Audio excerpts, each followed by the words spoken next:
Hello and welcome to the real this is the Arpit Shukla. दोस्तों, boycott China की मुहिम को बहुत ही बड़ा बूस्ट मिला है क्योंकि जो हमारी इंडियन मार्केट में ई कॉमर्स वेबसाइट्स हैं वह अब प्रोडक्ट का कंट्री ऑफ ओरिजिन भी ज़रूर बताएंगी, यानी कि उनकी कंपनी किस देश की है। मूल रूप से यदि वह चाइना की है तो मेड इन चाइना लिखा हुआ आएगा प्रोडक्ट के सामने।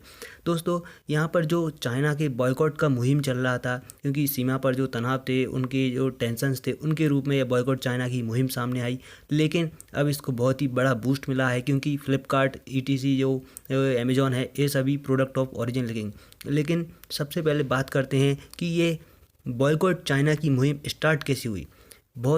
यह सब अचानक से शुरू नहीं हुआ, इसके पीछे हमें पास्ट में जाना होगा। तो इसमें सबसे पहले चीन ने जो भारत पर आतंकी हमले होते थे, मसूद अजहर जैसे लोग हैं, तो उनको बचाना शुरू किया। तो यहाँ पर कहीं ना कहीं लोग समझ रहे थे कि चाइना हमारे फेवर में नहीं है और वह कहीं ना कहीं हमारे दुश्मनों का साथ दे रहा है।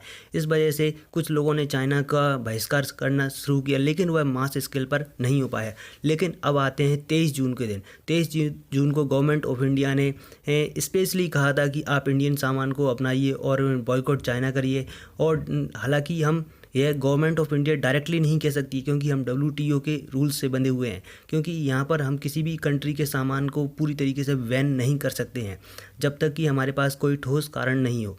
हालांकि ये समय लॉकडाउन का है और इस समय ट्रेड में कमी आई है, पूरे विश्व भर में ट्रेड में कमी आई। इस वजह से जो अभी तक का भारत और चाइना का ट्रेड डेफिसिट था, यानी हम जो घाटे में सामान बेचते थे, वह अभी तक के सबसे लोएस्ट लेवल पर है और $48.7 बिलियन का इस समय हमारा व्यापार घाटा है। यदि काफ़ी और लोग इससे प्रभावित होकर के आगे बढ़ आते हैं तो ये ऐसा नहीं है कि 10-20 पर आ जाएगा, लेकिन कहीं ना कहीं 5 से 7% पर भी यदि इसमें गिरावट आती है तो भी ये हमारे लिए बहुत बड़ी उपलब्धि और अपॉर्चुनिटी होगी। 23 जून के दिन गवर्नमेंट ऑफ इंडिया ने कहा कि आप बॉयकॉट चाइना करिए, यानी उन्होंने कुछ मिनिस्टर्स ने बताया इस प्रकार का, और वह उन्होंने चाइनीज़ टेंडर्स भी कैंसिल किए।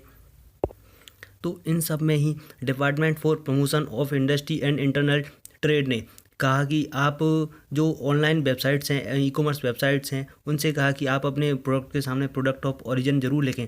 इसका कई वेबसाइट्स ने स्वागत किया। पेटीएम ने कहा कि हम इसका बहुत ही वेलकम करते हैं और मेड इन प्रोडक्ट को आत्मनिर्भर भारत अभियान को भी हम सपोर्ट करेंगे। तो कुल मिलाकर इसका पॉजिटिव रिस्पांस आया है और फ्यूचर में यह होगा कि इससे लोगों को देखने को मिलेगा कि वह प्रोडक्ट जो खरीद रहे हैं वह कैसा है, वह मेड इन चाइना है या मेड इन इंडिया है, तो वह उसे देख कर यह खरीद सकते हैं। हालांकि ये लॉन्ग टर्म में ज़्यादा सस्टेनेबल होगा नहीं, क्योंकि फ्री मार्केट है इंडियन में और यहाँ पर फ्री मार्केट में वही जीतता है जिसका माल सस्ता है, यानी जो प्रोडक्ट सस्ता देगा, और चाइनीज़ प्रोडक्ट सस्ते रहते हैं। और अभी यहाँ पर चाइना के खिलाफ माहौल है तो यह कुछ चल जाएगा, लेकिन लॉन्ग टर्म में हमको हमारे प्रोडक्ट को बेहतर बनाना होगा और हमारे प्रोडक्ट को हम कैपेबिलिटी है हमारे अंदर कि हम चाइना से भी सस्ता और बेहतर बना सकते हैं। बस हमारे स्किल को, टैलेंट को पहचान करके निखारने की आवश्यकता है। यदि गवर्नमेंट इसमें सपोर्ट करती है तो निश्चित रूप से हम चाइना से भी बेटर सामान बना सकते हैं और उनसे भी सस्ती दरों पर विश्व में उपलब्ध करवा सकते हैं। ये हमारी कैपेबिलिटी इस समय है। तो दोस्तों, आप सभी की क्या राय है इस विषय में, आप कमेंट सेक्शन में बता सकते हैं। Thanks for watching.